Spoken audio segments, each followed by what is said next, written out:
This is the place where sports opinions collide. Dead in sports. I'm your host, Kenneth B. Inge. Joining me on the show, we have Gunner's number one fan, FIFO, Shelton, and Spike. What up? What's happening? Chilling. You ain't say Nick. That's Gunner's number one fan. Oh, okay, gotcha. That's why you didn't say his name. All right, Lou, come on, bro. He over here, he ruined a good joke. I wanted to make sure that they knew it wasn't me because my name was too close to that. And I just wanted to make sure. What up, Q? Q. I didn't see Q pop up. Another Gunner fan. But yeah. Anyway, man, we're here to talk about some sports, man. And we have our top 5 defensive tackles and edge rushers. So we are continuing our annual NFL position rankings. So got a packed show for you guys today or tonight. So anyway, man, we want to go ahead and kick this thing off and talk about the best performance of the week. And I got Caleb Williams. Let's go. No, let's not go. No. Hold on, slow down. This is not the worst. This is not the worst. It is not the worst, but it's the best for different reasons. Okay. It's not the performance of what he did on the court. None of that shit. I mean, on the field, it doesn't matter. It's preseason. He wasn't really playing against shit. A lot of shit was vanilla. It don't really mean shit. But I have been seeing a lot of negative press about Caleb Williams, him struggling to pick up the offense with Ben Johnson. And they've been really, really like dogging this guy. And for him to go out and at least show something, because I think there was a lot of the way they were talking, it was going to be extremely negative. So I think that for him to show some sort of mental resolve, I suppose, to get out there and work to try to pick it up, I think is, I don't want to say admirable to a certain degree because you're the number one damn pick. But, it shows that he's not resting on his laurels, that he's willing to learn and grow and try to get better, and not think that he's the shit, because you number one pick, everybody's ranting and raving about you. All that stuff don't mean anything until you step on the court, on the football field, and you got to show and prove. So you got a guy in there that we've seen do it. And I don't know if Ben Johnson's expectations were different because he came from Jared Goff, who's a veteran quarterback, and now you got this guy in his second year who has an institute and learn a whole new offense. I don't know what the disconnect was, but nevertheless, I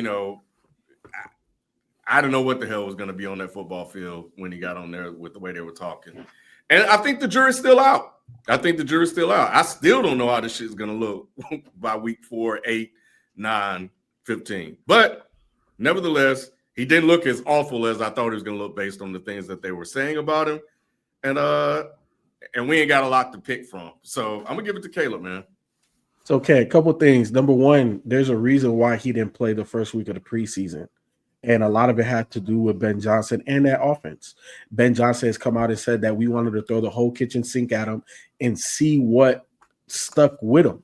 He knew that Caleb wasn't going to be able to pick it up because Caleb never ran a sophisticated offense like that. You know what I'm saying? So that was the expectation, was for him to figure out what it is that works, right? And they figured that out. And what you saw, and I agree, obviously it's preseason, the defense isn't running anything exotic. It's a lot of base stuff that you're seeing. They did play against the ones, saying defensively, the majority of them. But what we saw, Ken, is somebody that was playing on time and on rhythm. And what we know from a Ben Johnson offense, that's what you want. And I think my biggest takeaway was the Bears got weapons, bro. Colston Loveland, the tight ends that they just drafted in the first round, he's a guy. Luther Burden, the 4th wide receiver that they got, like, he can make plays. The first 2 wide receivers that they got and the slot, they can all make plays. So, and the other big takeaway was Caleb had a clean pocket. Even in preseason last year, we knew that O-line was an issue. So they shored that up. Ken, I'm not too high, but if they continue to progress, it's going to be a good division, that NFC North. Well, we've heard FIFO's take, but let's hop into it. Of Quarter one, man. Caleb Williams and the Chicago Bears had an impressive showcase of their new team and offense in Sunday night's preseason matchup against the Buffalo Bills at home in Chicago, winning 38-0. With high expectations coming into this season, who will receive the most praise if the team has a successful season, and who will face the most criticism if they do not? Ben Johnson is going to get the most praise if they have a good season. If they have a bad season, the praises, well, the criticism will go towards Caleb Williams. I agree, Luke. That's how it's going to happen this season. Like, because they think Ben Johnson is that fair? Yeah. Well, Nick, it's not necessarily fair because we don't know how it's going to play out. But regardless, it may not be fair because we don't know how. Like I said, we don't know what's going to happen. But regardless, that's how it's going to be. You're right, Luke. It all depends. And my bad, Q. Go ahead. No, I was just saying this all depends on the style of losing and winning. Like everything in the NFL is not just about wins and losses. It's about how you win. It's about how you lose. That allows context. People to you got to have context to commentate. But over a season of time, we know what something is and what something isn't. But the thing is, though, is that for me, I believe that Caleb Williams is closer to Trevor Lawrence than he's closer to Lamar Jackson or whatever, right? So I think that ultimately I'm kind of dug in on where I see his career going. He's going to have to prove me wrong. But it all just depends on, is Caleb throwing mad interceptions or does the team look like garbage? You know what I'm saying? Like, does Caleb look lost? No, for real, Nick. Does Caleb look lost as a player? Or does the team look like they don't even know how to line up properly? There's infighting in the locker room because then that's a leadership thing. And I think that's when Chicago media starts tearing coaches apart. And they're not, foreign to doing that. But they're also not foreign to being like, Justin Fields can't get the playbook down. Justin Fields don't know how to throw. They will throw their quarterback or their coach under the bus. And depending on how they lose these games, if they're going to lose, if they have a great season, I think that they kind of get dual praise here, but Ben Johnson gets a little bit more. But if they look like shit, it's just a matter of who looks the worst. Is it the team play or is it just Caleb? My thing is, hold on real quick, Nick. There's a couple things, though, Q, that I agree and disagree with you. I think that Ben is definitely going to get the praise because we saw what it looked like last year. And in the context of it, that they were not structured, number one.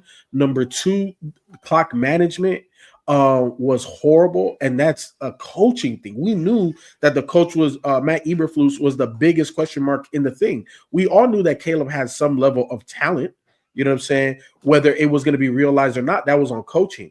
This year, they short of the O-line, they got even more weapons, and now they have a guy that we know is structured and is super creative, arguably the most creative play caller.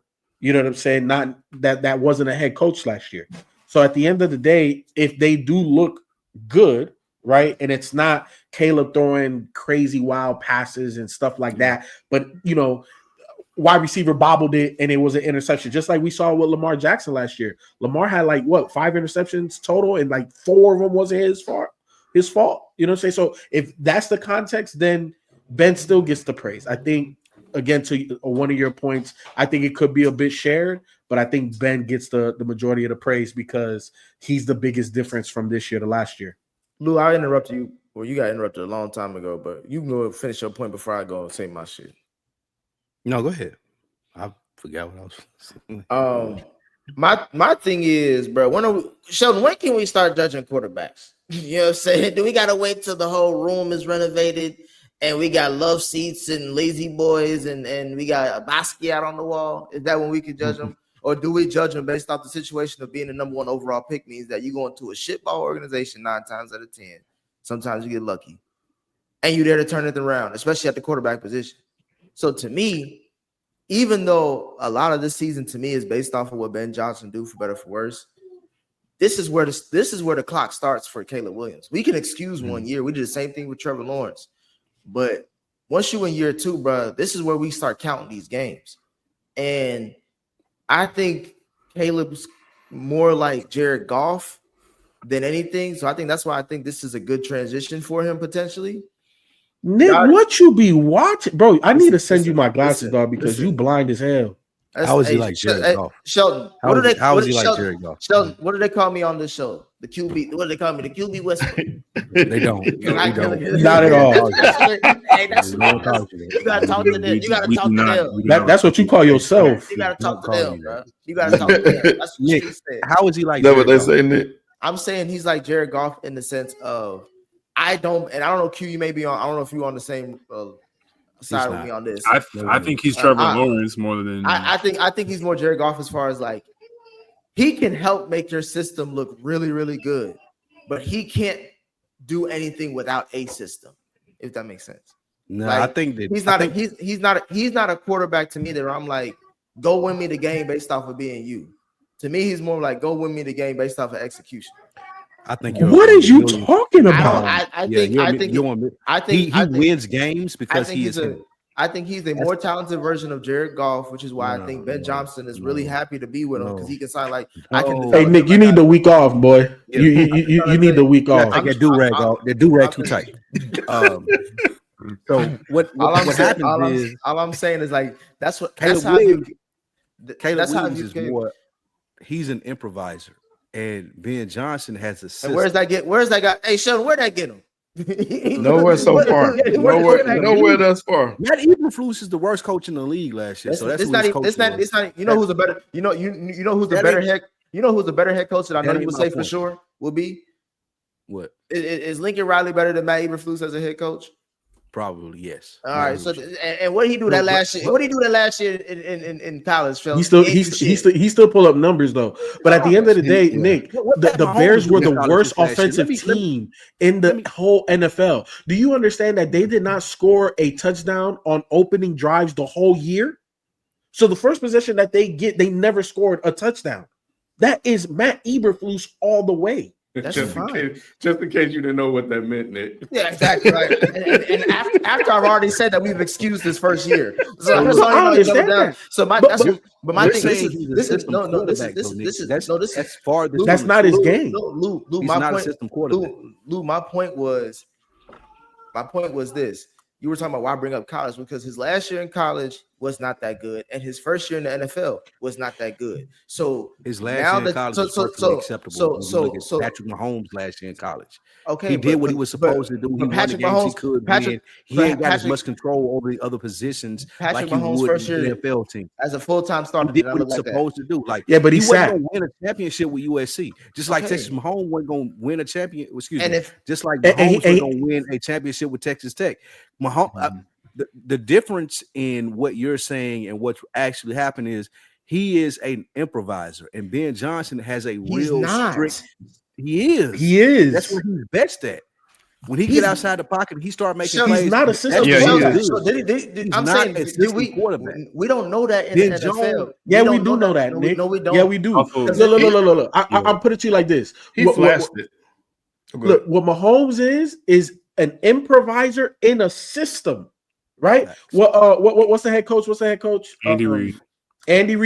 Andy Reid has a system, but we've seen Andy Reid's system with other improviser quarterbacks. Donovan McNabb, I need you to play like this. If it breaks down, do what you do, and then it's great. That's exactly what Caleb Williams is. We need you to play within the confines, and when it breaks down, do what you do. What are you talking about? This is what I mean by saying that he's not an improviser. Are y'all saying? I'm not saying that he doesn't look like he can improvise because clearly he has the skill and talent to do that. I'm saying it has not been successful. Just because you can do something because he had a bad coach. Okay, Thank you. And that's why I there's said not structure there. And that's why y'all missing my whole point. That's why I said we excuse. Choose your words more carefully. No, because y'all not listening. Excuse the first year. I said excuse the first year. How many times have I said that?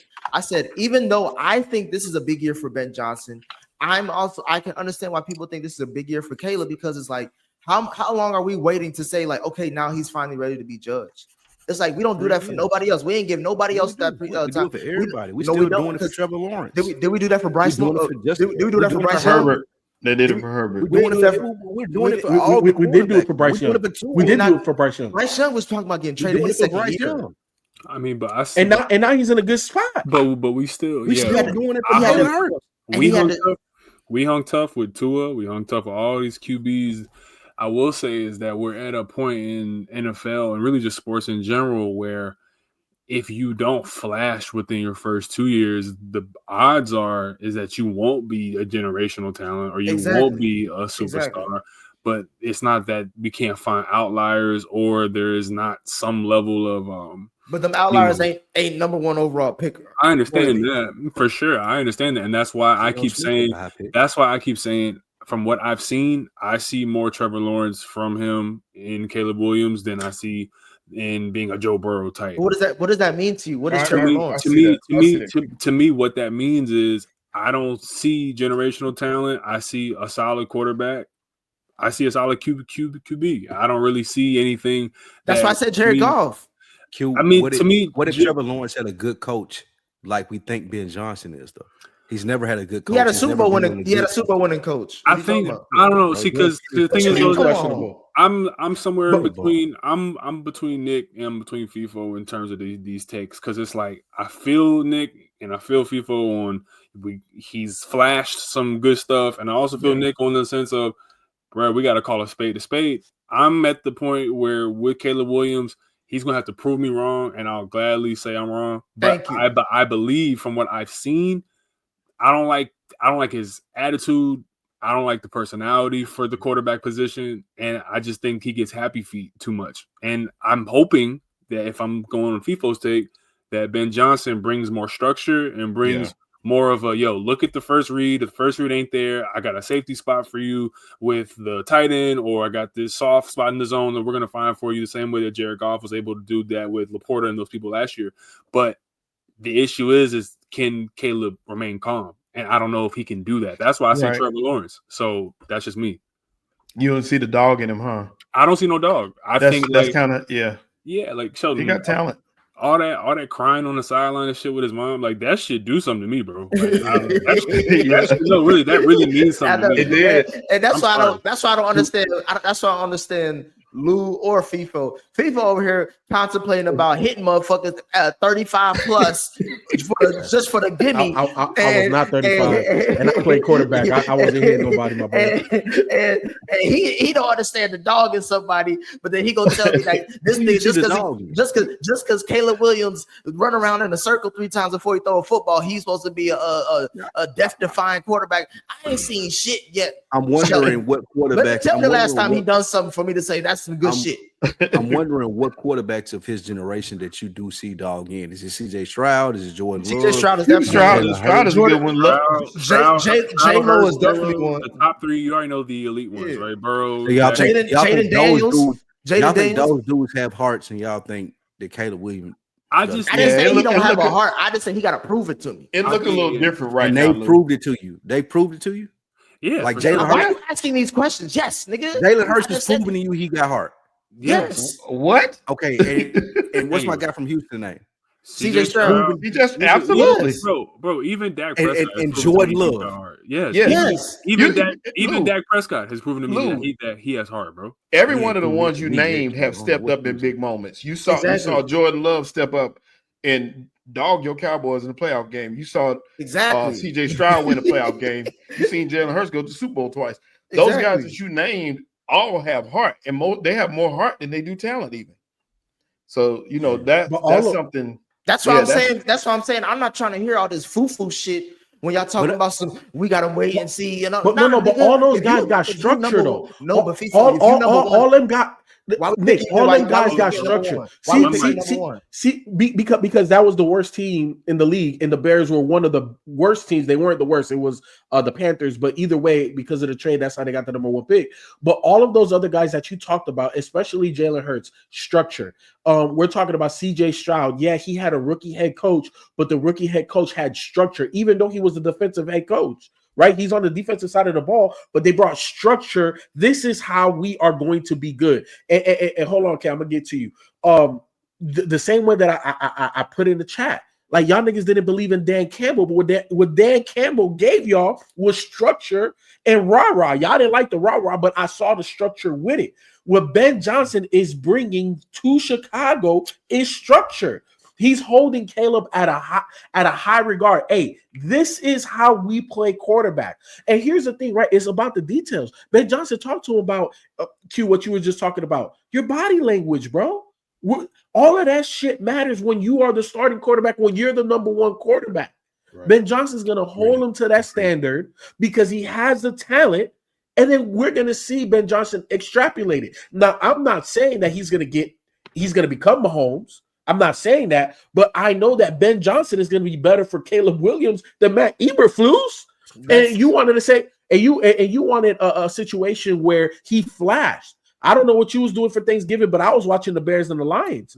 And Caleb Williams had a lot of good plays. That game was lost on coaching. That game wasn't lost on a rookie quarterback. That was also lost on him too. That was lost on the coaching, not calling the timeout. Two things. No, it wasn't. How are you putting that much pressure on a rookie quarterback, bro? Because when I said my boy Jaden Daniels to go far and take off, what he do, FIFO? He took off. That was a good game. He had better offense. No, he had better offensive mind. That was a good game. The issue is that, once again, going back to more of Nick's side, is that we do see in certain situations where guys don't have that much structure. They might have a coach that brings a little bit more identity or hierarchy, but the structure in terms of like your day in and day out duties and objectives that coaches bring and keep you in line with how to run your position, how to actually do your job. There's certain coaches that do that very well, and there's certain coaches, to me, like Dan Campbell, who bring identity and hierarchy of like belief, like, you know what I mean? Like, we actually believe in the concept of what this team is. It's never say die. We are going to be accountable to each other. But there's certain coaches like Andy Reid that bring structure. Like, this is how we're going to play situational football. This is how we play defense. This is how we play offense, 2-minute drill, 3-minute drill, whatever it is. And the issue for me, when I look at Caleb Williams in comparison, Jaden Daniels in Washington, I don't think people look at the coach Campbell blew the Quinn. Dan Quinn. I don't think people were looking at him like he was going to be this major success in Washington. Or Cliff Kingsbury. Jaden Daniels made them look better. CJ Stroud. Let's all remember, people thought CJ Stroud was not going to be who he was the first couple games. And DeMeco Ryans, people thought that they reached with that hire. And then you see what happened there. Jalen Hurts, the same thing. Dak Prescott, the same thing. But yet all these quarterbacks, even fucking Brock Purdy. I mean, and I get he has Shanahan, so maybe we'll disqualify him. But in some level or not, there's been quarterbacks around the league who've been drafted in the first round who have elevated situations that were either in limbo or were question marks, and they've gone on to become top 10, unquestioned top 5 for certain guys. So I think that Caleb Williams is being subject to proper criticism here, and I don't think you're wrong either way right now because it's just in limbo, and we got to see. And my biggest fault with Caleb Williams is. Oh, my bad. Go ahead. I was gonna say Ken got to get his point. No, Shelton can go because Shelton hasn't been saying anything. I'm gonna go quick, Ken. But my biggest fault with him is that he, unlike most first picks, he was blessed with the most talent around him, and it wasn't just regular talent; it was veteran leadership talent as well. So he came into a situation that was ready-made for success for a number 1 pick with the amount of talent that he has. Now, he could have had a better coach. We know that for certain, but it is what it is, and this year he is under the microscope. Yeah, my thing when I was reading the articles, it really comes down to, it's not about talent, it's about attitude. And would he be open to the criticisms and the toughness that Ben Johnson was bringing? And that was my biggest concern based on the things that I was reading.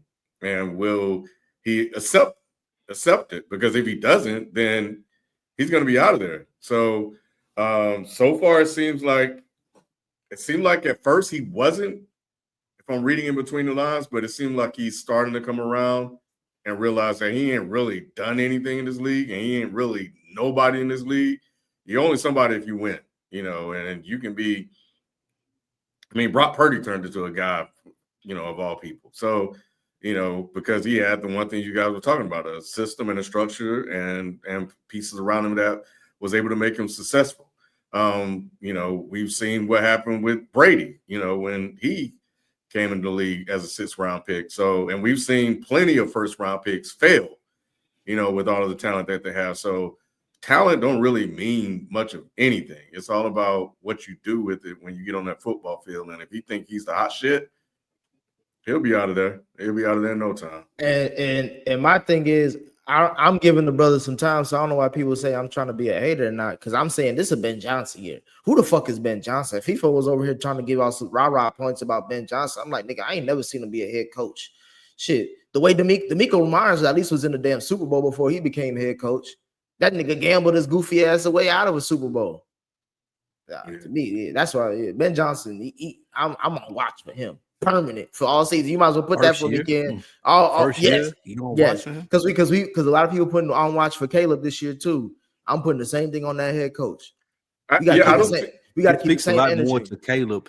It speaks a lot more to Caleb. No, it don't. No, it don't. This year. No, it does not. It does not. It does not. It does not. Because then we can just chalk it up because we could chalk it. They can always fall. They can always fall back on that. That's not my no. Not with as much time. Not as much time. Not as much time. He took the job, bro. Exactly. He took the job because Caleb was there. Exactly. He knew Caleb was there. He can't do that, and he know Caleb was going to be there. Exactly. He can go into that front office. That's why I don't fuck with Sean Payton. If Caleb struggles, he can go into that front office after this year and say, "This is not the dude." Spike. That's why I don't fuck with Sean Payton because he did that same bullshit to Russell Wilson. He can. So Russell Wilson is not the guy. He can. Russell Nix is better than Russell Wilson. He's still employed at that place. They listen to him. Johnson can do the same thing. They got more faith in him as a coaching hire than they do in Caleb Williams as a quarterback hire.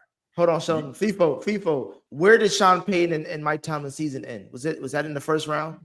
What does that matter? They still. I'm saying the quarterback. The Broncos. Hold on. The quarterback. The Broncos been trash. Went to the Broncos been trash. And let's not forget. Y'all about to argue about something that don't even matter. I want to address Spike because Spike, you don't think when he interviewed that job, the GM and the hiring managers, whomever they are, sat down and talked to him about Caleb Williams and whether or not he would be the guy for him. You don't think that conversation took place? I think that happened, and I think that he had enough leverage to say, yeah, that's cool, but if I do this first season and he ain't doing what I need him to do, it might be him.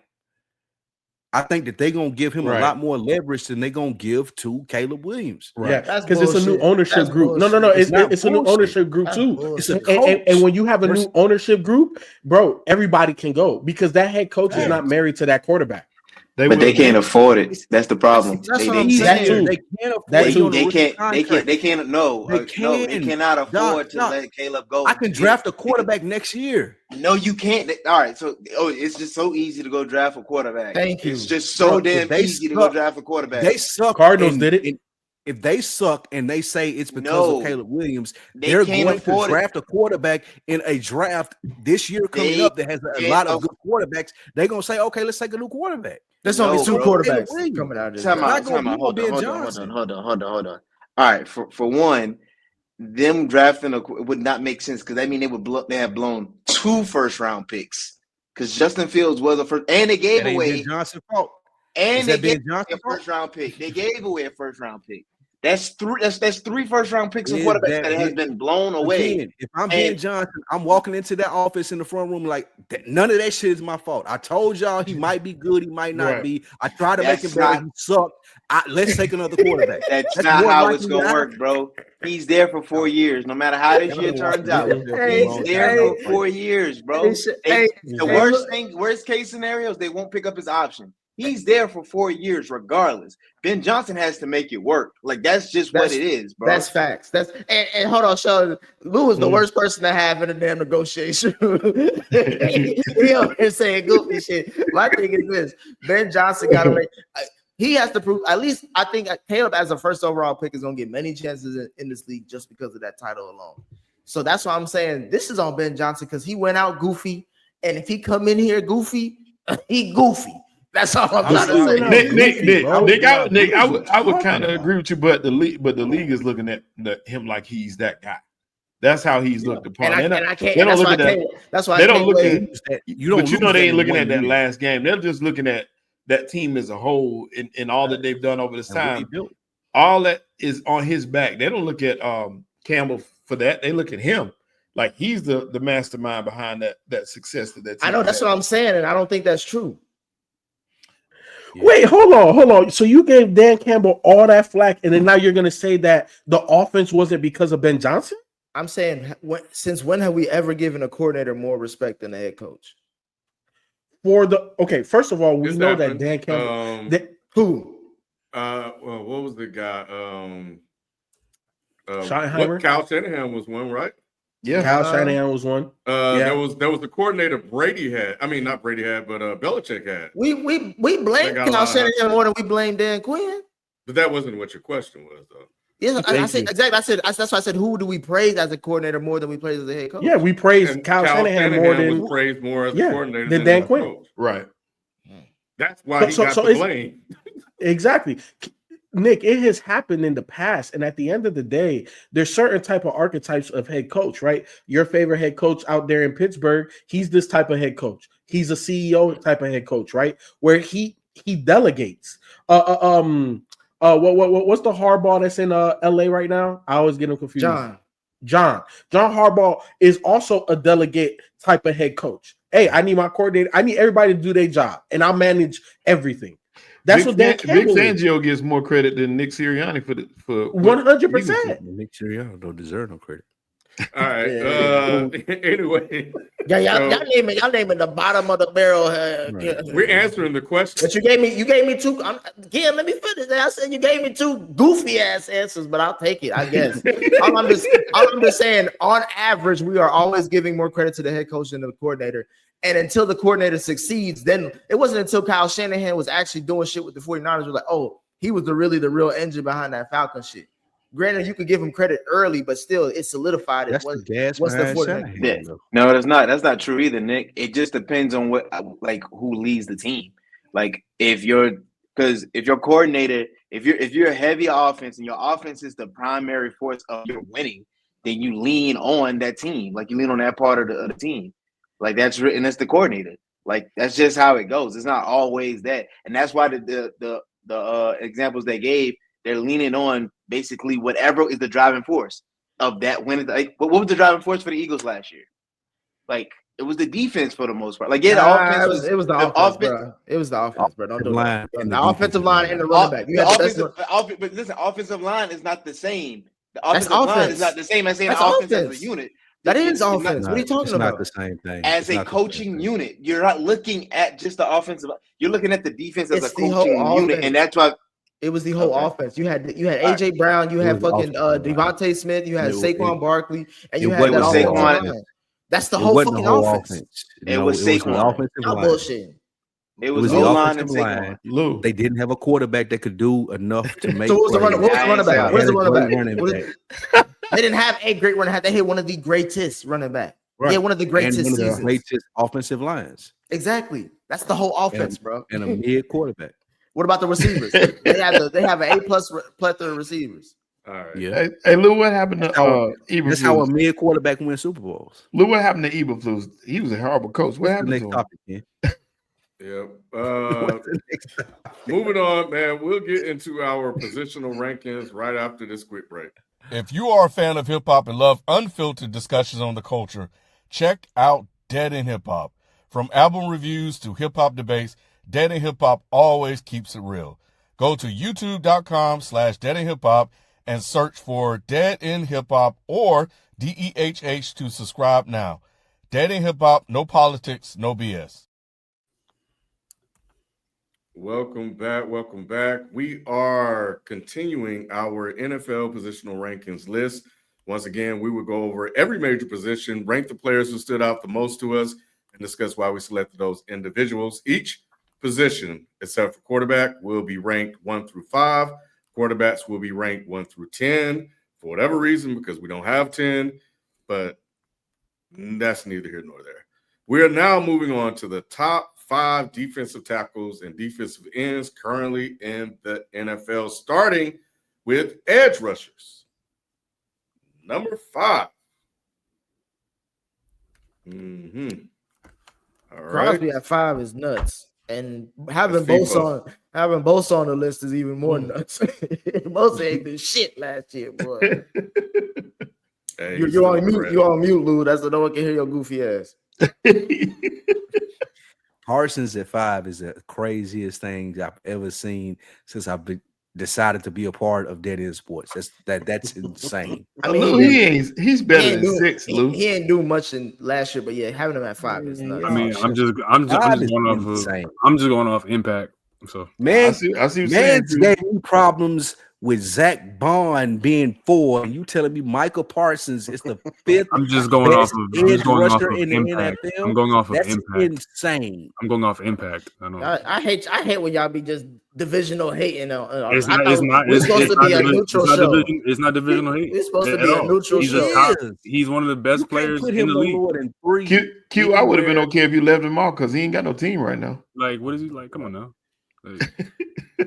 Future Patriot. Where he playing now? Where he playing? Hey, I don't care how much they paying me. I would hate to go to Dallas to New England. He doing all this to be a Patriot. Like, yeah. So can't want to hear none of that shit. Number 4, Watt makes 2 appearances. Spike, and he's on my list as well. Crosby. No, that's Q. I mean Q. Yeah. I can't be telling who y'all are with these damn eyes. The only one I can really point out is Nick. And that's because of Skip's phone. That's racist. It is like it definitely is. That's stupid racist. You gotta start measuring we need to separate him and FIFO.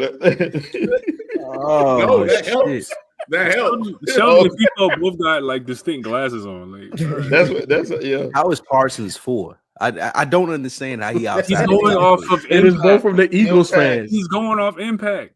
Oh my goodness. Look at my top 3. Do it lead to wins? Like, does it lead to wins? Why is Bosa on y'all list? Brad, what did he do? Come on, man. Been to the Super Bowl last year. We going off reputation and impact. Lou, how many playoff sacks Parsons got? How many playoff sacks, nigga? Who did you pick last time? What was your last pick? How many playoff sacks Zach Bond got, nigga? All right, number 3. Oh, boy. Bosa at 3 is nuts. It shouldn't be. It should not be crazy.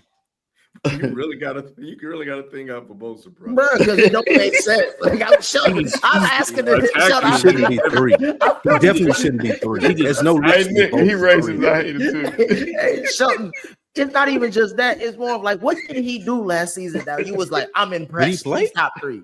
Exactly, Lou. Well, shit, Aiden Hutchinson was on the list, and he got hurt in what, week 6? He ain't on. And he led the league in sacks before he got hurt. He was on pace to set the record. Look, I'm just saying. Where he ended up. Hey, Lou, before he got hurt, ended a lot of careers. Nick Bosa, Nick Bosa defense and offense was on IR last year, and he still had Brock Purdy in games with situations to win it, and he just couldn't. So that's why I give him top 3. And he was it was 5. He was on the edge. You know, if Aiden Hutchinson finished the season, maybe he would have been on the list. Yeah, it ain't his fault. Who is y'all number 1? It ain't his fault that he got hurt. No. Right. All right. Parsons, Myles Garrett, Watt, Parsons again, Watt, and Crosby. This is a weird list, bro. Lou, slap yourself because if you got this nigga at number 1, that's you already know. That's you already know. Slap yourself, Lou, that's the most egregious thing. Because you know why he's not number 1, Lou? Because he's still waiting to get paid. Yet the nigga who was number 1 wrote a hand letter to the city saying, "Fuck y'all, I'm out." And they said, "We ain't gonna let your ass go, nigga. Hey, we'll get you 3 times what you." In Cleveland, bro. I know Jerry Jones in Cleveland. That's why. Parsons is not good enough to leave his city. Jerry Jones will let his ass go if it came down to it. Cleveland cannot afford to lose Myles Garrett. That's how good he is. Slap yourself for putting him at number 2. Well, Myles Garrett should have been number 1 on everybody's list. A lot of Myles Garrett, right? It should have been number 1 on everybody's list. But no, the homers have. What do you see how? You don't see how. You don't see how? No. Has he won a defensive player of the year? Who? Exactly. Did you have your nap today? He said, "We don't know." Who? Man, this nigga ow all of a Michael sudden. Parsons he's the best edge rusher in the league. Y'all know that. When he No, played he's in not. 16 games, He is not, because we literally have told you he's not. Right. He's the best edge rusher in the league, man. Nah. Now, look, he has weaknesses in his game. And obviously, I have Michael Parsons at number 2. Michael Parsons, he has weaknesses in his game. Myles Garrett has 0 weakness in his game. He could power rush, he could speed rush. He could play him inside, outside. He could play the pass, he could play the run. He has 0 weakness in his game. 0. Michael Parsons is I think one of the most freakishly athletic edge rushers, but he still has weaknesses in his game. He's not better than Myles Garrett. What's the weakness in this game? Micah? Yes. Motor. He played for the Cowboys. That's a huge. This coming from the We Saints. don't know that. Doc. You don't play with nobody right now. Let's just say this: I'm a Saints fan. I don't even know one person on the Saints team. But like, I have nothing to hate on the Cowboys for. Like, if the Cowboys were actually, I really don't. If your Cowboys, background says it all. Like, come on. Like, I have nothing to say that I hate about the Cowboys, but you got an Eagles I background. have nothing to hate on. There's nothing to hate on. There's no winning happening for me to hate on. Legitimately, like, you know what I'm saying? Like, bro, it's like me hating on a crack house. Like, a nigga, like, it's just like I can't hate on you. So what I'm saying is, there's been so many games where I've been waiting for Micah to leap off the screen, and it's easy to double team him. He has no counters for getting doubled. And there's been multiple games where he's been silent, where I'm just like, okay, these 4 other guys, I don't ever see a game, or at least multiple games in a row, where they've been shut down. And I just can't say that for Michael Parsons. And to me, the attitude issues lead into that. And I get it, Jerry is on some bullshit, but nigga, Crosby, Garrett, you know what I'm saying? Them guys show up every fucking week, and you can't like just say that, oh, well, we will get a week off from these guys. Like, fuck no. Like, every week, it's pressure every week. Micah's weaker in the run game support. He got to get better for sure. That's fair. I get it. I fuck with it. Little give a damn what y'all say.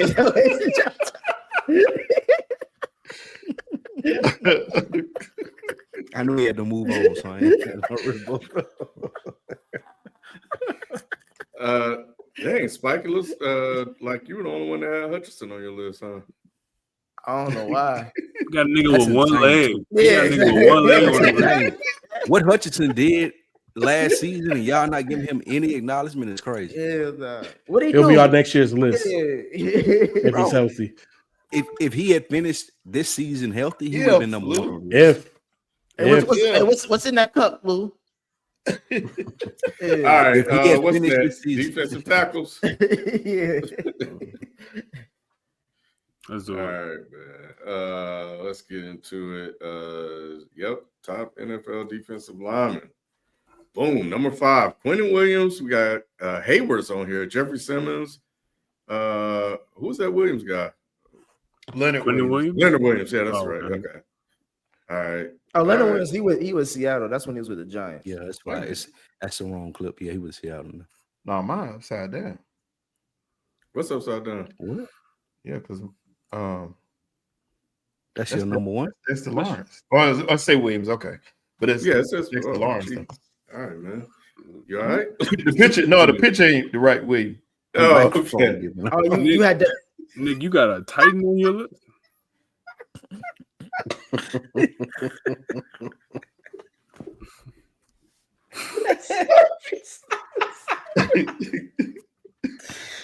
What's funny is me and Ken laughing at 2 different things. Y'all think it's stupid. Yeah, Like, bro. You got a Tennessee Titan on your list? Bro, Simmons is a dog, bro. I watched that Bengals. He is a dog. He's a dog. He's top actually 5. legit. He top number 5. He is 5. Yeah. All right, go ahead. That's crazy. Titans, that's what I'm saying. Don't let the Titans, the whole quarterback situation with the Titans really fucked up a good defense. Like, I'm not saying it's a great defense, but it was a good defense. Nah, they had Caleb Williams. Caleb Williams was looking like dog shit. He is top 5. Okay. I mean, I guess that sounds cool. All right. Simmons, we got Brown, Derek Brown. Williams is in the top 4 for Nick, FIFO, and Shelton. And Spike showing some still in love with Craig Hayward. That's Q. Q. Damn, bro. Damn, Ken, all the niggas don't look alike. That's all I'm trying to say. Spike is next to you, bro. Yeah. They eyes ain't slanted the same. I just remember, I'm the sixth man. We moving around. He saw two brown skinned niggas in. Hey, we not in order on Keenan's. I know that ain't Nick. I know it ain't FIFO. It ain't me, and he ain't got glasses, so it ain't Shelton. Hey, Ken, just remember I'm sixth, so I'm at the end. Like, okay. Sorry, I know. Y'all are starting lineup. So. Oh man. My bad. Lou Williams shit. You know Q tall, so you just see his chin on his. Yeah. All right, number 3, Dexter Lawrence. We got Quentin Williams for Spike, Jalen Carter, Chris Jones, and Dexter Lawrence. You have Chris Jones at 3, Sheldon. Chris Jones, that's crazy. I'm gonna tell you to slap yourself who you got at 2 and number 1. Nah, because I know Chris Jones. I know he being a homer. Y'all just talked about. Nah. You have Jalen Carter number 1. You being I a already homer know. because he got Jalen Carter ahead of Chris Jones, and that's crazy. The top 3 are interchangeable, bro. That's stupid, bro. That's They're not. The top 3 are interchangeable. Did you see what they did to not. Chris Jones in the Super Bowl? Chris Jones is number 1. Nothing. He didn't do nothing. Keep going. There we go. Jalen Carter second. Dexter Lawrence is on here as well, and Chris Jones. Nick, bro, what are you talking about? You got Chris Jones at 2. Yeah, he's the second best D tackle in the league. Who you got at number 1, bro? You already know what I gotta know. He's the third tackle. He's the third best tackle in the league. He got a number 1. Nah, you ain't. Nah. Christian Wilkins is number 1. Who? I know. You about to see. Hey, you know what I'm saying? No, it's not Dexter Lawrence. Hey, pause, sexy Dexy, nigga. He is. That's what they call him, bro. He's the best D tackle in the league, bro. He's the only reason why the Giants before they got this defensive line. And if you really want to watch it, watch that Steelers game last season. Watch that Steelers game. You will see the Giants was in that game because of that damn defense, and he leads that defensive line. They were in that game because of Russell Wilson's first game back. But go ahead. That wasn't his first game back. Yes, it was. Either way, I'm sorry. Second game back. Sorry. Either way, the Giants was actually in that game for the most part until Daniel Jones fucked up. But you can say that about most Giants games. But that defensive line, he's the heart and soul of that defensive line. Yeah, he is, and he's a monster. Lawrence, Chris Jones. To be honest, Lawrence, Chris Jones, and Jalen Carter all deserve. You can stop at the 2. You can stop at the 2. I mean, your turn. Your turn. Any given week, they all look like they. Jalen Carter is the most double team football player in the league. So no, he's not.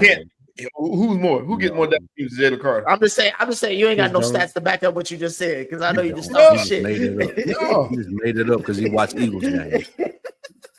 Crazy. You're just saying shit. You can Google it. Christ.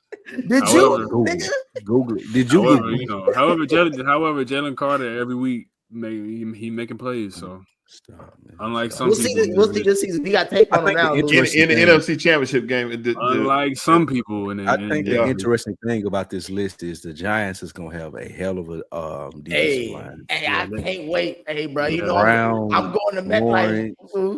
Yeah, man. If the rookie lines up to do what they think he can do, like this. This about to be old school smash mouth football in East Rutherford. If they can score some points, their defensive line gonna be scared. Yo, it's gonna be nuts when they pick 7th, bro. It's gonna be fucking crazy. They do have the hardest schedule in the league. It's gonna be insane, bro. And listen, I'm gonna try to. Yo, who you want, Nick? Who you want like top 5 this year? What you mean? Who you want in the draft? Manny, Arch. Who you want in the draft? You want Arch? Them boys gonna roll with Jackson Dart. What you talk about? I was about to say I don't even know why you talking about quarterbacks because we already got one. We got a Dart. If y'all can get Arch, y'all gonna take Arch. We're not gonna have the number 1 pick. Yeah. Yo, like just on GP. I shouldn't say we. I shouldn't say we. Because the Bengals, we ain't doing for our team. Let's move on. You may have. So Nick, you a Giants fan because you can't root for defense on the Bengals, so you pick the Giants to root for defense on them. Yeah, exactly. Having 2 teams. If he put the 2 teams together, he'd be. I told y'all if the Giants and the Bengals met in the Super Bowl, I'm going for the Bengals. But I Then do. you're not, I root for then the. you're not a Giants fan. Hey Lou, I told you this. I root for the Giants because of what they did to Tom Ken, Brady. next segment. What they did to Tom Brady is the reason why I'll always be a Giants fan. You can't have two teams, bro. Eli is my GOAT. You can't have two teams. This childish ass shit. Go ahead, man. Yeah, you can't have two teams. Like you just can't do that. I'm sorry. You're an adult. You like the dude playing 37-year-old football with pads. Yo, that you that nigga. You that nigga Yo, coming that ball ain't got. the same way that I look at the nigga to tell me I play tackle football at 37 is the same nigga to be like, oh, I got two NFL teams. Hey, like, Sheldon, I'm laughing. I'm laughing because a nigga who wants to play pickleball is talking down to me. Fuck out of here. Let's go on to the next topic. Yo, is this nigga really playing pickleball?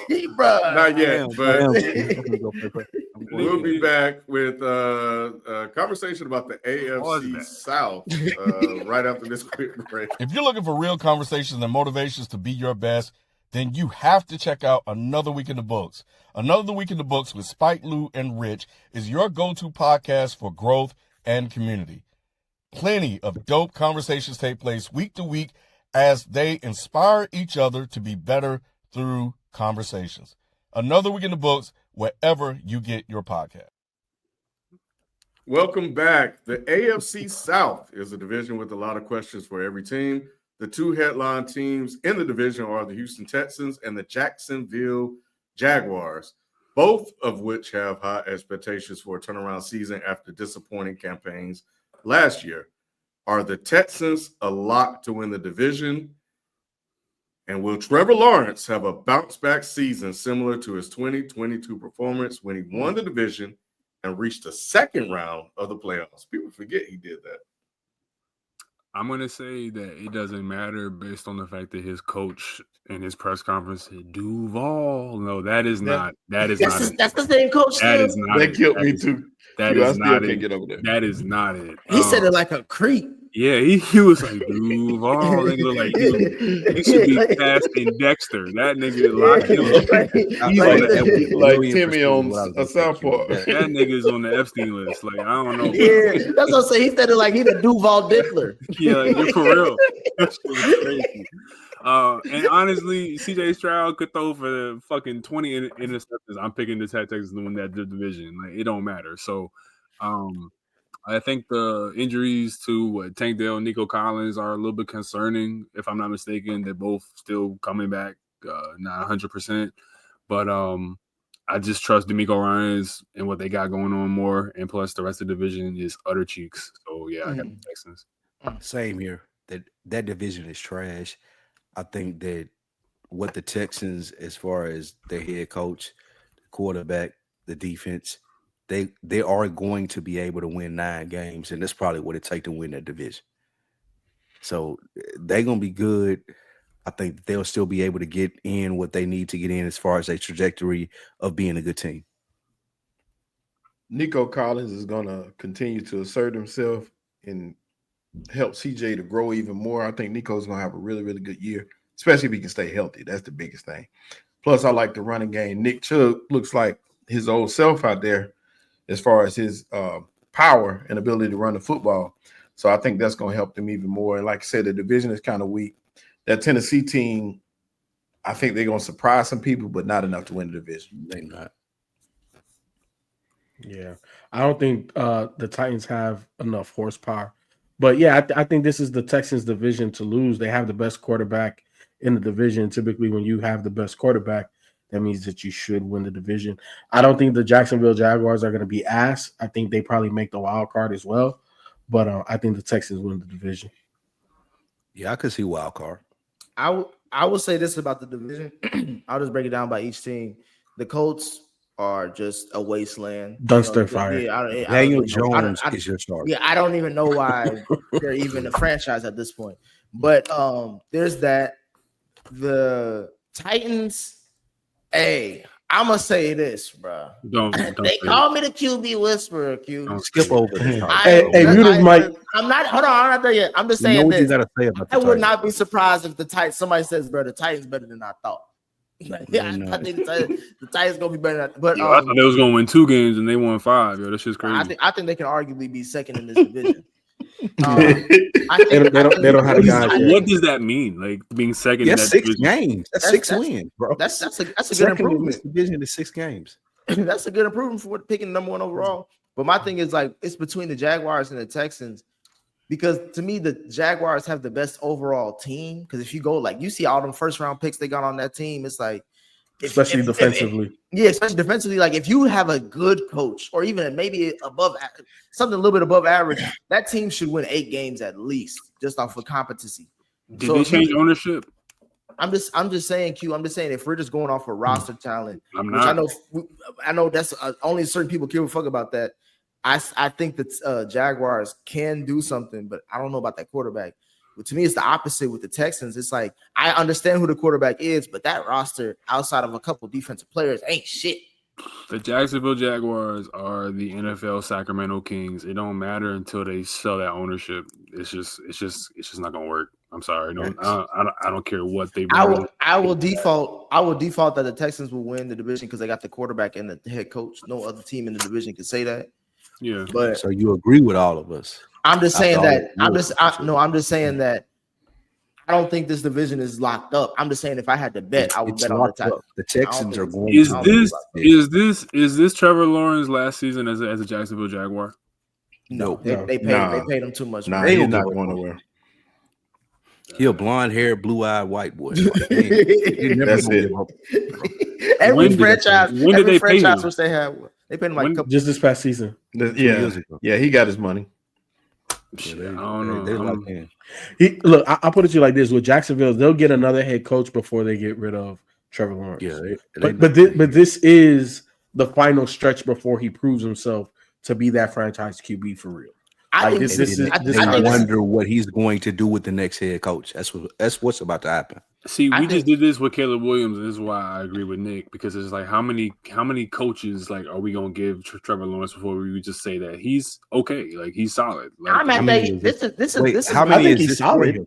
This is 3. How many is this? Third. This is 3. We're going on 4. Head coach. Urban Meyer don't count. It counts because to me, if we're same way Eberflus counts. That's what I'm saying. If we're gonna do that for Caleb and be like, "Yo, show me something," or Justin Fields, show me something, then show me something, and he ain't show me shit. So this is going on 3, 4, and I'm just like, all right, bro, how many? Right. Like, you know what I'm saying? Like, how many marriages can she be crazy before, like, nigga? It's you. Yeah, it's you. All right. So we'll leave it there. Let's jump into our worst of the week. Oh, damn. Nah. Come on. DG, Dylan Gabriel. He played relatively well until 8 of 9, to start the game, and then he had a pick 6, and then he had a fumble. It's preseason, so I don't really care about all that. What I do care about, though, is what he said in the post-game conference when he mentioned entertainers and being a competitor. While I don't necessarily think he intended it in the way that a lot of Shador supporters are interpreting it to be, I do think that just terrible word choice, because when he's in the position that he's in, everything he says, everything he does will be heavily scrutinized. Yes. Because he is the guy that roster probably likes the least. Most of the black players, and I don't know about any of the other ones, but from what I've seen, they all really mess with Shador. And when you come out and say something that could be intended as a shot at him, then that's not going to go over well, especially if this guy gets cut and you're left on the roster. That could be an issue. So whether he intended to say it, whether he didn't, it don't matter. The fact that what only matters is that the words were said. And he tried to clean it up, but the damage was already done. And, I don't know what, because I had YouTube on, and Nightcap just kind of was one of the auto plays, and Shannon not trying to hear it. He thinks this definitely was a shot at him. But I like what Chad said. What Ocho said is that he just didn't have media training. So Ocho took a more biased, more neutral approach to it. But either way it go, man. Dylan, DG, you got to be careful with what you say, bro. Because hey, man, them boys, they not messing with you on that team. No. Yeah, first of all, nobody in their right mind should believe that this is not a swipe at Shedeur. Like, I'm not buying that. That's just like some innocuous comment. It don't make sense. But it don't make sense. It doesn't make sense because what else could you be talking about? Like, who else are you referring to? Like, what y'all got some Harlem Globetrotters on the team? Where you got some AFL guy who's getting a lot of hype? No, you have Shedeur Sanders, who everyone's hyping up. And I'm gonna be real with you. I don't have an issue with it if he was saying that's what I was doing. Like, yo, like stand on it though. Don't like pussyfoot around and be like, oh yeah, no, let me clarify. No, like, and of course he's not going to do this, but it's like I miss a certain level of like dog in certain athletes to be like, yeah, bro, no, like this is a competition. I mean, I'm here to compete. Some people are here to, you know what I'm saying, like just boost their brand and shit is essentially what he said. And I'm here to be a competitor. Stand on it. But, you know, I get that for the sake of the team and the continuity, you can't come at another guy in your QB room. But I respect it. If you feel like Shedeur is just an entertainer and he's just a clown, then it's like, all right, bro. Like, you know, the same way that I think Shedeur should look at you like, nigga, I'm better than you and you ain't done shit in college anyway. You know what I'm saying? So I'm all for it. Just stand on what you're saying. Right. But yeah. Well, he's learning. Yeah, shit, he's learning. You know, that's the third turnover he had, and that was in the media. So, shit, I'd be no comment. So anyway, DG, yeah, that's who I have for my worst of the week because boy, he set off a firestorm. Anyway, that's the show. Let's jump into some super chats that we got. Right. And I don't know why the system will show them very weird. So yeah, something's going on the back end with the system we're using. But anyway, Nick, you're gonna keep that same energy about Ashton Jeanty, bro. I'm glad I can talk about this because how many yards did he have? Appreciate your heat check. He had what, 33 yards? He had what, about 34 more yards than he did. Did you see the run? Don't do that. I'm just saying. He asked me how many yards he got. Let's answer the question. Give me Travion Henderson over Jeanty, bro. They picked the wrong running back. Who was that again? You'll see. He's gonna be good. Well, no, I mean, like, where's he at? He's at New England. New England. Okay, Yeah, right, that was the other Ohio State running back outside of Jerkins. Okay, word. No, that should be good. There's no comparison to them two though. Yeah, two totally different running backs. You know, I'm talking about like who we rather have. I don't give a fuck what style you talking about. I'm saying who you rather have. I would rather have.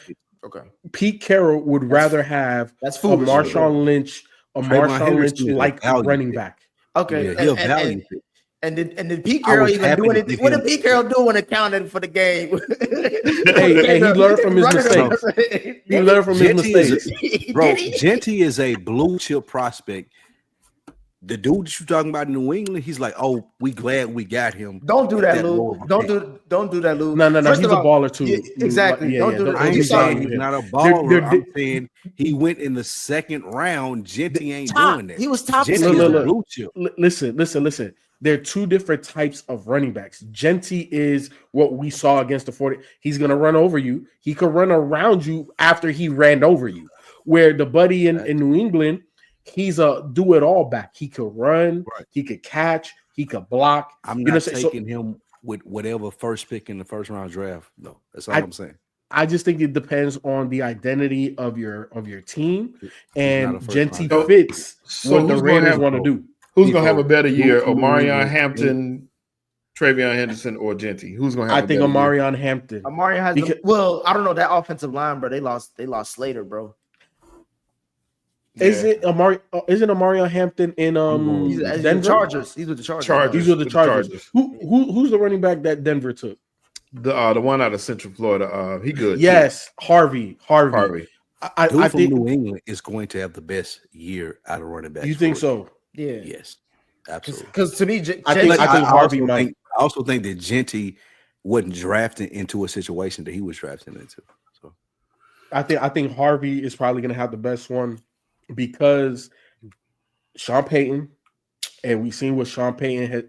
See, why you hate on Sean Payton? Right, go finish him. I didn't hate her. I just yes, you are. Yes, you are. Hey, Nick, fix your body language, my guy. I'm just saying. Listen, it's bad. It's bad for the podcast. All I got is two things. One, Sean Payton ain't shit.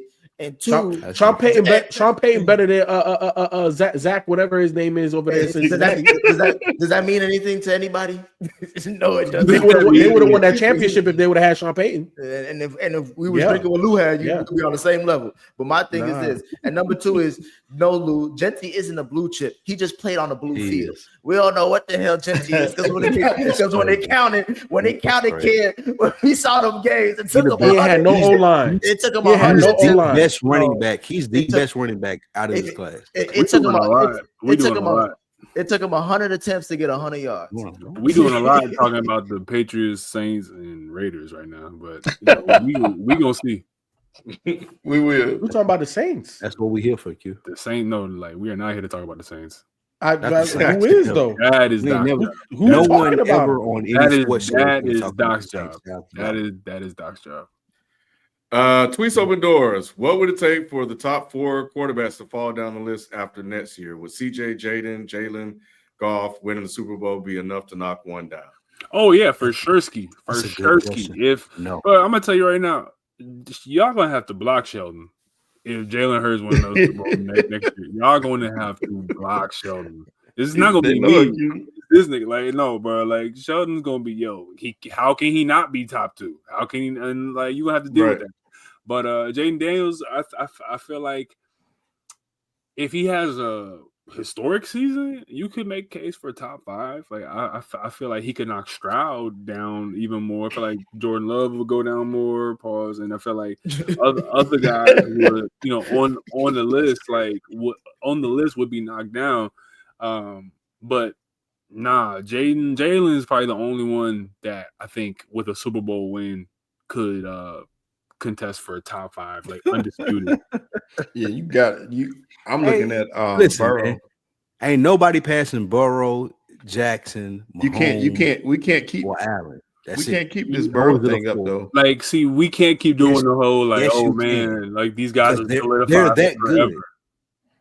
good. Burrow's a great quarterback. Not forever.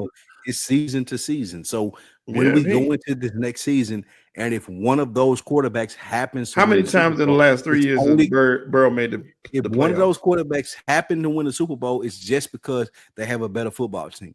They're not better quarterbacks than any of the 4. The top 4 are the 4. That's cap. Ain't nobody close to them. If you ain't making the playoffs, bro, I can't keep putting you up there. Ain't nobody close to Burrow, Mahomes, Jackson, and Allen. Josh. In the regular season, you mean? That's just cap. Period. To me, period. You got to be just talking regular season, Lou. It's cap. No, we can't keep doing this, bro.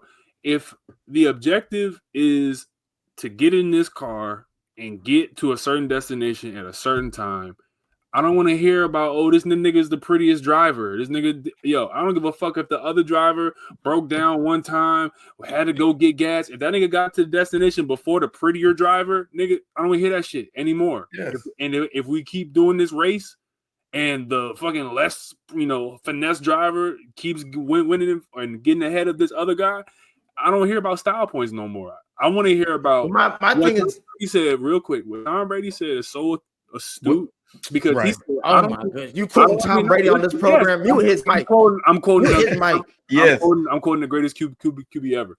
So my problem is, I'm about to say that's Patty. Nigga. Patrick Mahomes got his ass beat last year, so we not going off of what last year, right? So at the end of the day, Tom Brady lost to Nick Foles, a white man bagging groceries. He lost to that motherfucker. Don't ever excuse that. Patty lost to the greatest football team we've ever seen in the modern day era. Fuck out. You talking about 7 versus how many? All right. Anyway, but Brady. But like the whole point, and this is the whole point. I'm saying like, everybody want to talk about it, but so when it comes to Tom Brady and his quote, it makes perfect sense. I don't want to hear about, oh man, I don't have no defense, I don't have this and that. Tom Brady said we were at a point where I was making my own walkthroughs, where we were going to have a team meeting no matter what. I don't want to hear about coaches didn't do this and coaches didn't do that. I'm working with the receivers. Hey, here's what we can do the best. We're putting together our own game plans where if the coaching staff is on some bullshit or they don't understand what the fuck we got going on, we're going to have our own plays running.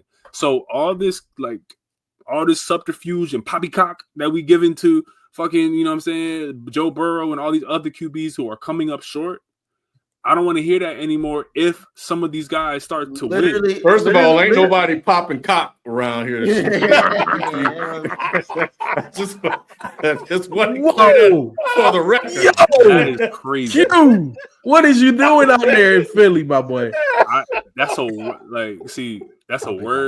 You know what I'm saying? It's called like rigmarole.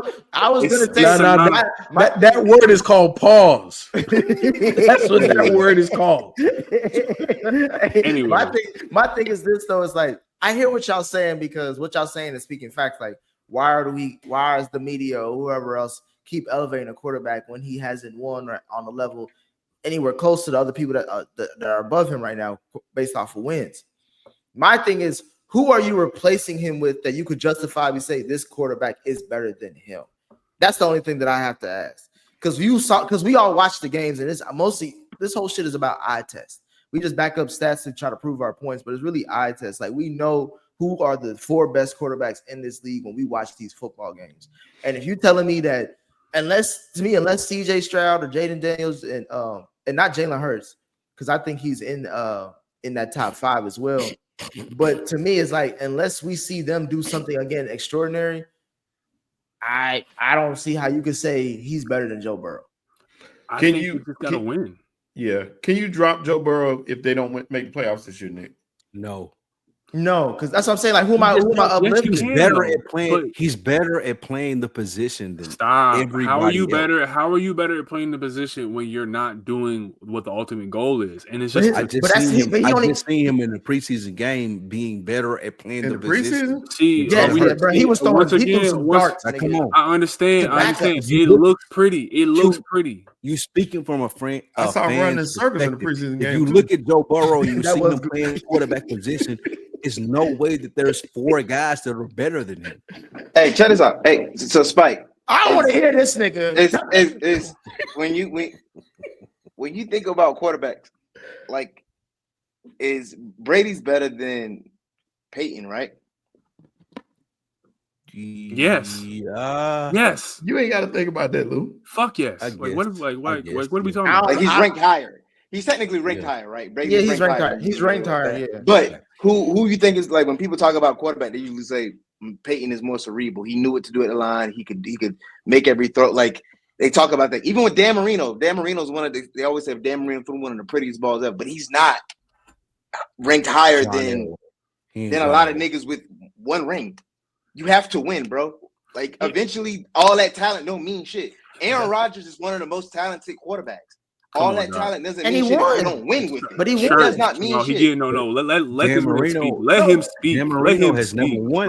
Let him talk. People still respect him as one of the top quarterbacks. Again, you can respect them, but being ranked higher than a lot of people who they have talent and they win matters. Because again, Aaron Rodgers has a lot of talent. But you don't make no sense. You don't make no sense. You make no sense when you say, the point I'm making is you look at someone like Jalen Hurts and you compare him to someone who plays quarterback actually good. You can't put him in the same category as someone that plays quarterback good just because he was on the stacked team. And y'all keep on bringing up the point about winning. There's only 2 quarterbacks in this era currently winning, and that's Jalen Hurts and Patty Mahomes. Everybody else who y'all saying is better than this nigga is like, no, they not winning shit either. Some of them can't even make it to the fucking Super Bowl. But no, I ain't gonna let you do that because even with the other quarterbacks you're talking about, at least they winning MVPs and making it to the playoffs. Joe Burrow, on the other hand, this nigga ain't winning shit. He went to 1 Super Bowl. He would have won the MVP last year. If he misses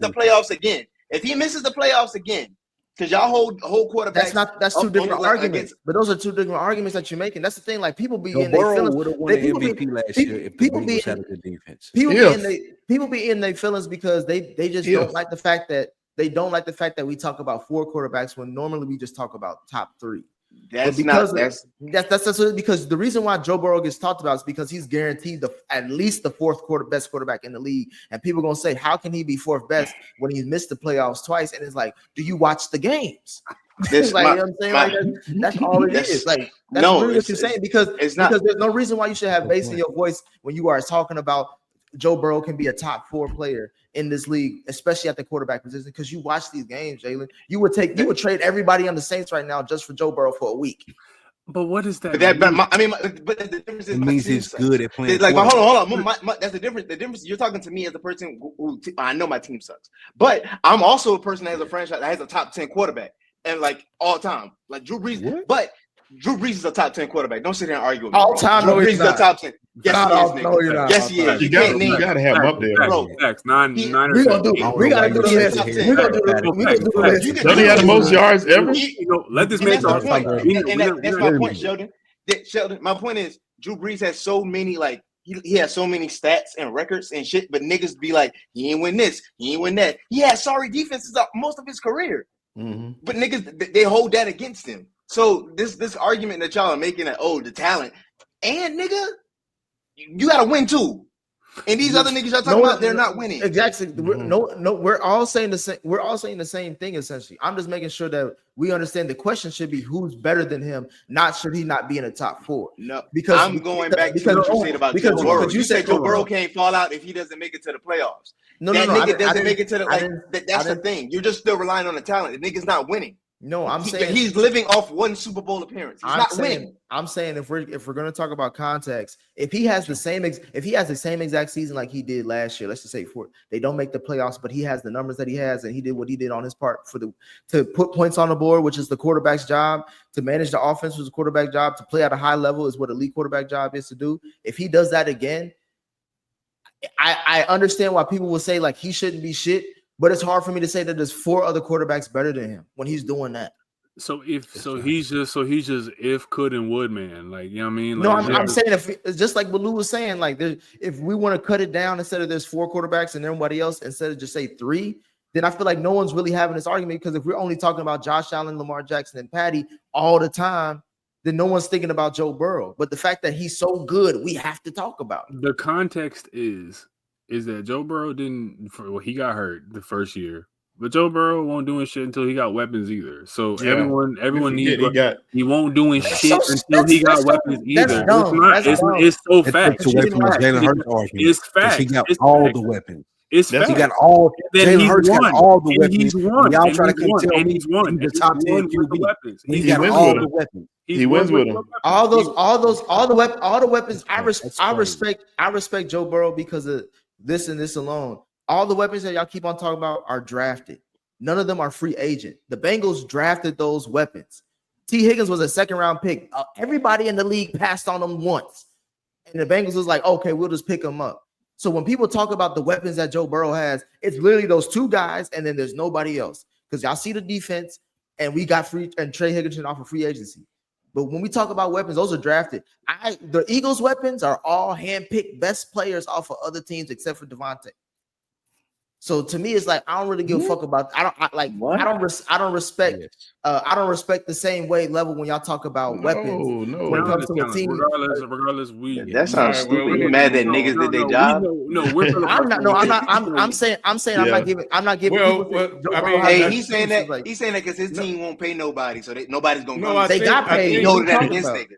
Everybody got paid. I think the point to what Nick is saying to a certain degree is you're right, Jalen. They did do the job, and they did a good job at it. And because of the good job that they did, the team managed to win, and ultimately they managed to win the Super Bowl. And you have another organization that are not doing a good job, and that's being carried by one guy to get close to the playoffs. So if you were to cross those over, then who knows what could happen? In other words, who knows what could happen if the Bengals had an organization that did a good job and could maximize everything that Burrow is able to do. But you can say that about a lot of teams that have talent. I'm just saying, if the Eagles organization didn't do as great of a job as they did, then we wouldn't be having a fucking conversation about Jalen Hurts the way we do every fucking week. But we just y'all pick and choose this argument. You can say the same thing about New England. What the hell are we talking about? We just do such a coulda, shoulda, woulda with this man Joe Burrow, and we just don't have to do that. There is no coulda. No, there is. There is. If CJ Stroud has a great season next year, they go to the. What's great? Listen to actually understand. If CJ Stroud has a great season, by whatever metric you have in your mind, right? I need a metric. No, whatever metric you put in your mind for a great season, like of whatever you see in terms of stats that piques your interest, right?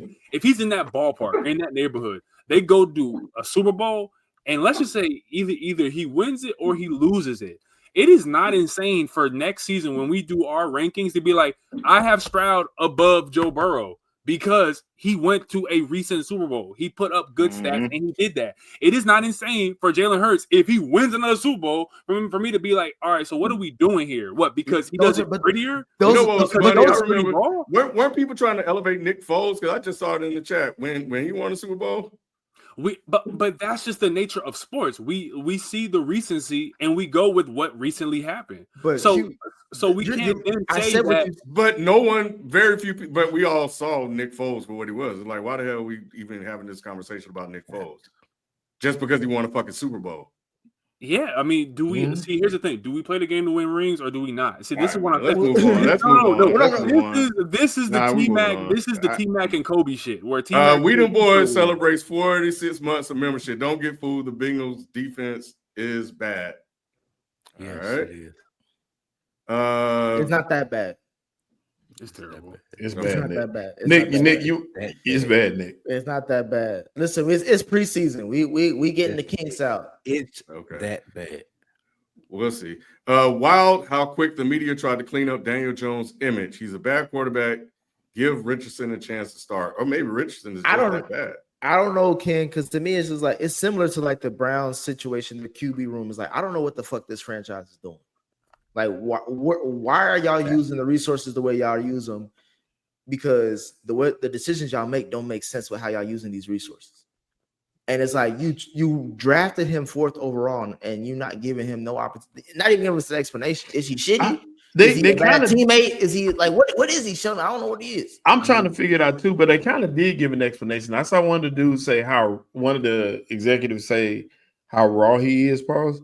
But and he needs some seasoning, and they're gonna put the time into him to get him there. So I'm hoping that naming Daniel Jones the starter was the plan all along, like everybody said. It wasn't. Yeah. It was not the plan. That's what they said. That's what they tried to say, that when he signed, he was promised this job. Bro, Anthony Richardson sucked in college, bro. He did. He terrible in college, and it was just off of the stature and physicality that they drafted him, and he put himself out of this organization by saying he literally took himself out the game. So you took yourself off the team. I don't think he ever recovered from talking about I'm tired. So if you tired, then we're gonna go dumb fuck Daniel Jones. Yeah, this is like Geno Smith. I think that he could be greater later, but he got a lot more football to play. Also, this is like Trey Lance. Like Trey Lance got a lot more football to play before he can be good. And this is like the coaches, if they were looking for a quarterback that can perform for them right now, it wasn't gonna happen. He gonna get traded a couple times. People gonna take him onto the roster. He'll be good somewhere eventually, like Geno Smith is, but it ain't soon. Yeah, I agree because what Nick was talking about earlier with Caleb Williams, right? And a lot of these younger quarterbacks, Jaden Daniels, CJ Stroud, a lot of these guys, they play so much football before they get to the NFL that they've had so many reps. And then obviously in college, they play against high level competition. Their lease is shorter to know what they are. Anthony Richardson, I just saw this post and I had to go back to it. He's younger than Shedeur Sanders. He's younger than Will Howard. He's younger than Dylan Gabriel. He's younger than Tyler Show. He's younger than Caleb Williams. He's younger than Bo Nix. He's younger than Michael Penix. And he's played less snaps in college than almost everybody on that list. So I think it is foolish for the coach to completely give up on him because he's so young, and to Shelton's point, he is raw. I think he's still a piece of clay that can be molded. But let's also look at the organization. Like, that organization has been shitty since Peyton left. That organization got arguably one of the greatest quarterbacks to be out of the league in Andrew Luck. Andrew Luck came in as a baller, took a trash-ass roster and made the playoffs the next year. And he's out the league because they couldn't protect him. So if you can't protect a quarterback, you're definitely not developing a quarterback. So to me, I think it's mutual between the organization not being able to do shit with a talent like Anthony Richardson, because let's be honest, he is a talent. Not saying he's going to be the greatest quarterback, but he has the physical nature that a lot of quarterbacks don't have. Super fast, big as hell, big arm. Like, you should be able to do something with that. But that organization is just not poised to extrapolate the type of talent that he is. So I think it's in their best interest at some point to move on from him. And I agree with you, Spike.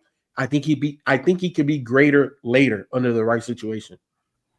Who is a football player you absolutely hated growing up? I was talking with my dad and him being from Cleveland. He still hates John Elway. It's forever Brady for me. Yeah, it's Brady for me. Mine was Emmitt Smith. Mine's Steve Young.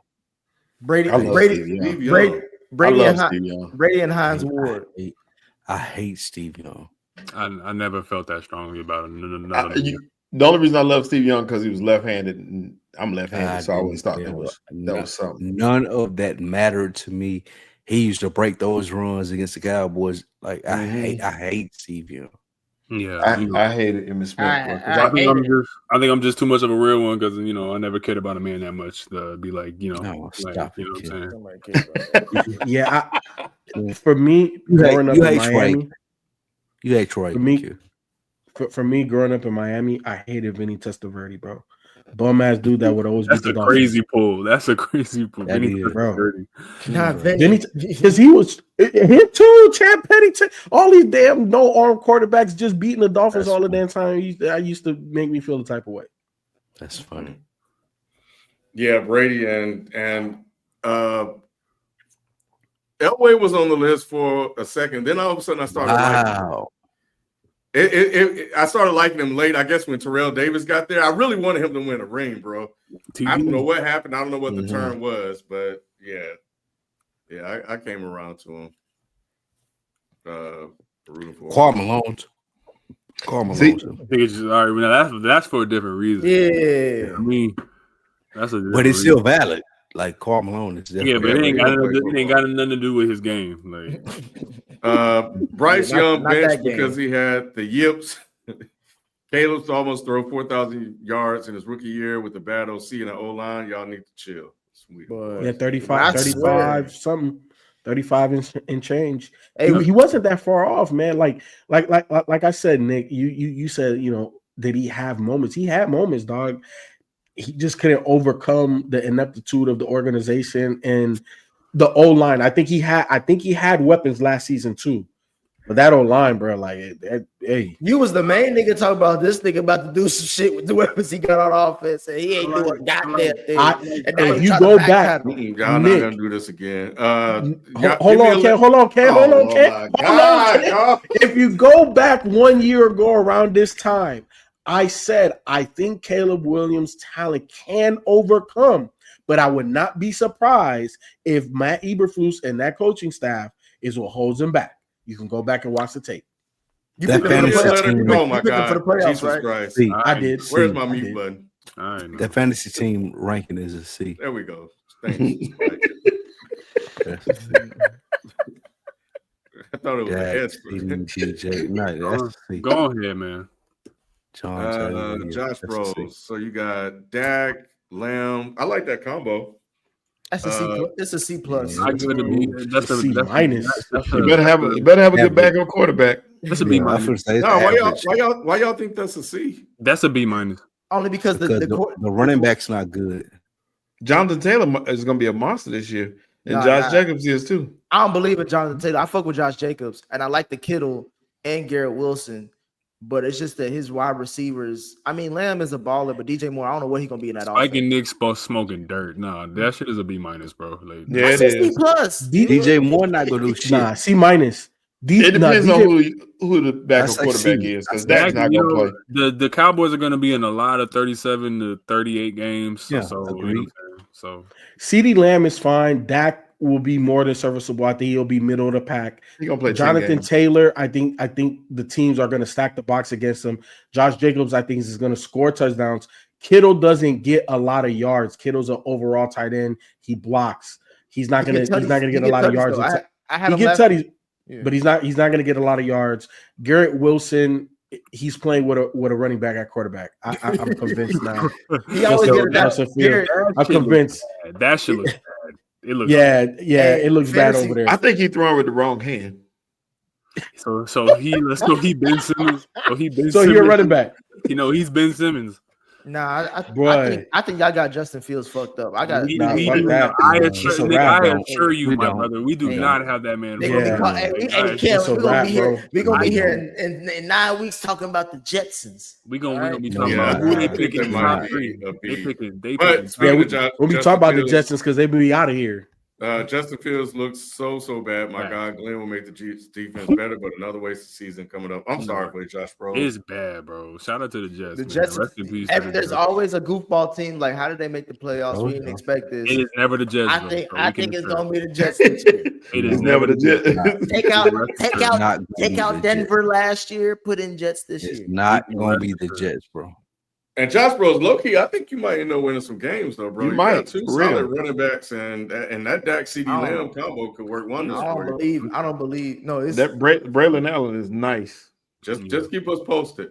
I'm And Josh Bros again, Ken's on your mission of getting into soccer going. Absolutely awful.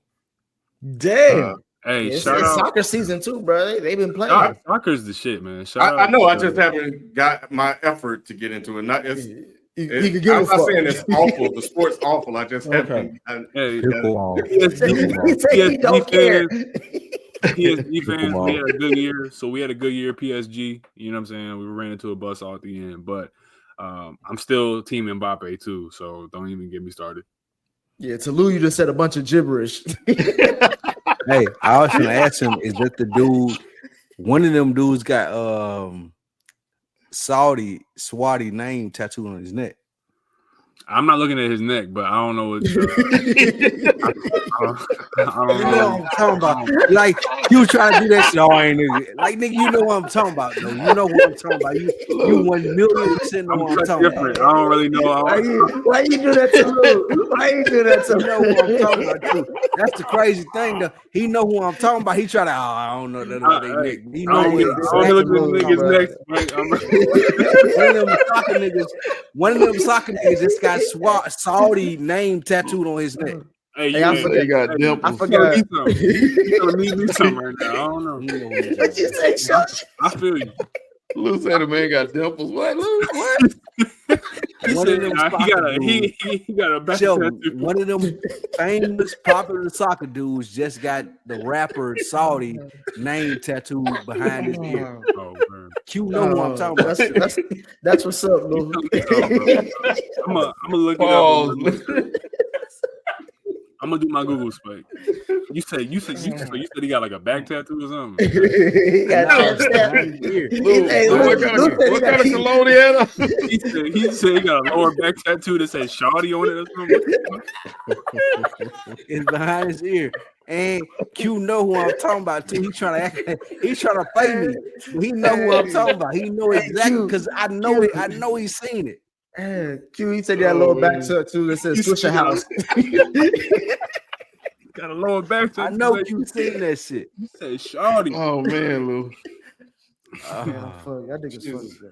I'm gonna Google that, but not at work. So all right. Shut up. Last one, attitude aside, Joe Burrow is basically Jay Cutler.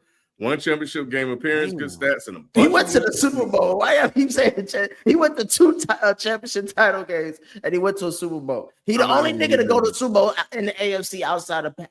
I'm not even gonna relive. Yeah, it. nah. You know what I'm saying? Let's keep a bean, Sean. I thought we all agreed what a bean was. I'm We sorry. do, I guess I gotta keep. We do a lot of if, So if Jay Cutler didn't get a magical toe injury, they might have beat the Packers in that NFC Championship game too. Jay Cutler, don't ever compare Joe Burrow to Jay Cutler. He's a piece of shit. Yeah, Jay Cutler could throw the shit out that ball though.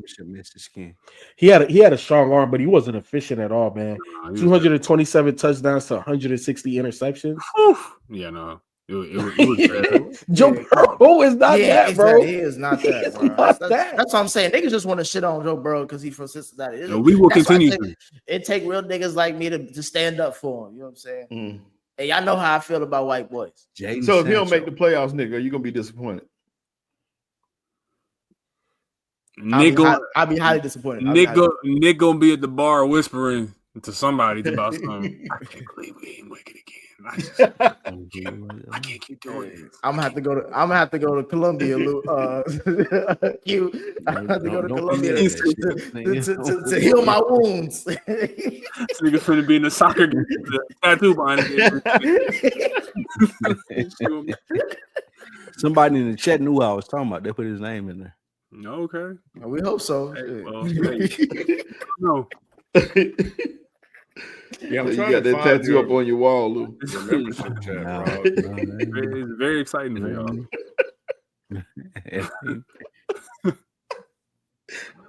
Rob Costa, juicy.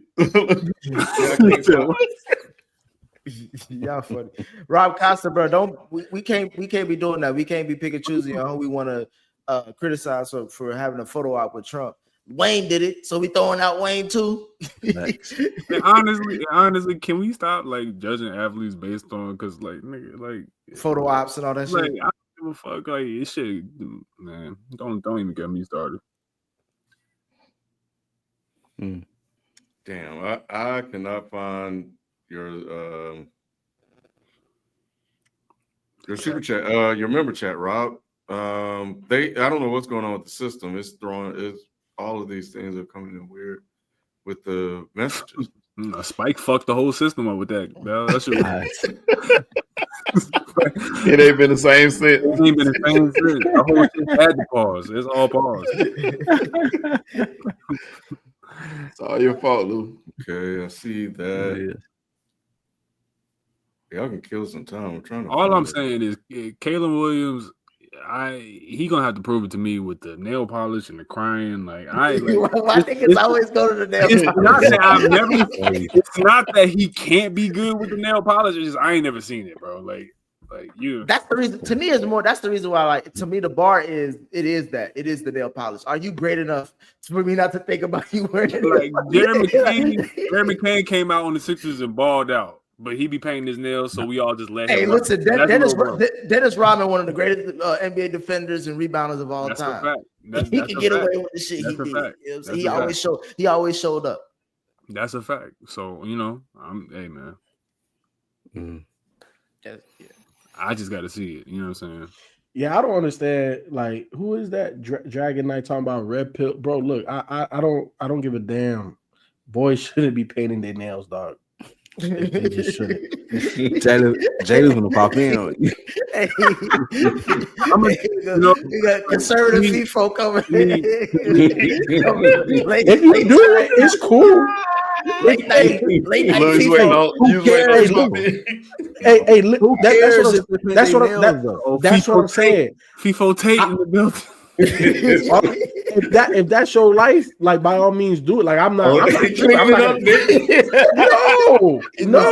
No, not at all. Be doing it. No, not at all. Not at all. If you want to do it, do it. I'm just saying I don't think you should. You live your life. FIFA about to start talking to us about lifestyles. Right. Live your life. He said, if that's your lifestyle, but that's you. I don't care. I don't care. I don't care. I'm gonna just say that it can be an indicator for me of why certain things ain't working out. You know what I'm saying? That's the same thing. That's worse. 37. That's worse. You talking about FIFO Tate? I'm just saying. That's Q man. That's the Q Tate right there. You're saying is the same thing I'm saying about the 37 and under football league. I understand you wanting to do it, but I can see why shit not working out for you. Getting off of a 9 to 5 from H&R Block to go get fucking destroyed by some 19-year-old full pad. First of all, yes, that's nuts. This is my You're fault. insane. You're a crazy person. I found the super chat. This show is spiraling. I never should have said. You gonna feel some time. Yeah, y'all Hey, are. you want to feel time? We'll feel time. Rob Costa, Shelton and Q slowly turning into Skip Bayless. My thing is again with the Caleb Williams thing is more of like I'm cool with you doing whatever you're doing. It's just that you got a ball if you're gonna do things out of the norm. If you're doing things out of the norm, you got a ball for us to be like, I don't give a fuck what he doing. It's like Lil Uzi. Lil Uzi can get away with all this shit because he make hits. Look, to me, you know what, Nick? It's like if you have a coworker and that nigga don't wear shoes and he got like a weird haircut and like he just wear different type of clothes, I'm gonna look at him a little bit strange. But if he getting his work done, I'm like, well, nigga, that's what he need to get his work done. But if that nigga start fucking up at work, I'm be like, because that nigga ain't wearing no fucking shoes. We like, put your shoes on. That's your problem. That's your fucking problem. We get conservative as hell when niggas ain't doing right. Put a suit on. It's just like clearly you need more structure in your life, right? Because this all is like, nah, bro. What the fuck is you doing? Hey, I promise you, if Caleb had Jada Daniels rookie year, FIFA would be paying his nails. Goodness. That's not even funny. He'd be like, that nigga balling. I'm trying to ball in my life too. That's not even funny. That's not even funny. Bears colors with juicy in the middle. That shit is crazy. Oh my god. But I'm just saying, man.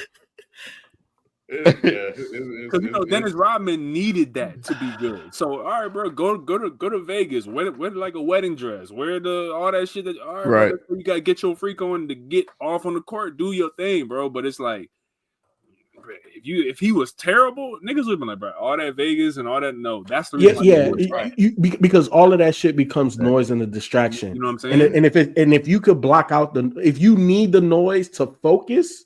Yeah, then it is what it is. But you gotta be good at what you do. You know what I'm saying? You know what I'm saying? So everybody has their thing, their practice, their rituals, and it's like, for lack of a better analogy, it's like when we played sports growing up, there would be some kids who couldn't play good in their mind because they had an attachment to like smoking before games, and of course. You can't go to like the pros and you can't go to college unless you that guy and you smoking before the games. But we all know those guys who just, I gotta like, you know what I'm saying? Like smoke something real quick before I get off on the court. Like, but that shit don't work if you smoke and you terrible. It's like, bro, that smoke is the reason why you ain't getting like you ain't doing your thing. Mm-hmm. Ooh, all right. Yeah, that's the end of the show, y'all.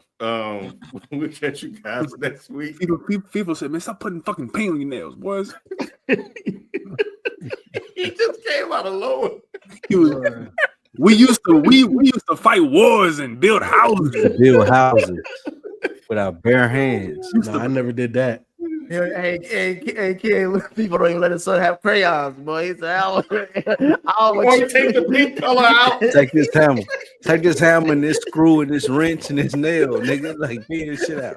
He can only color in black and white. We ain't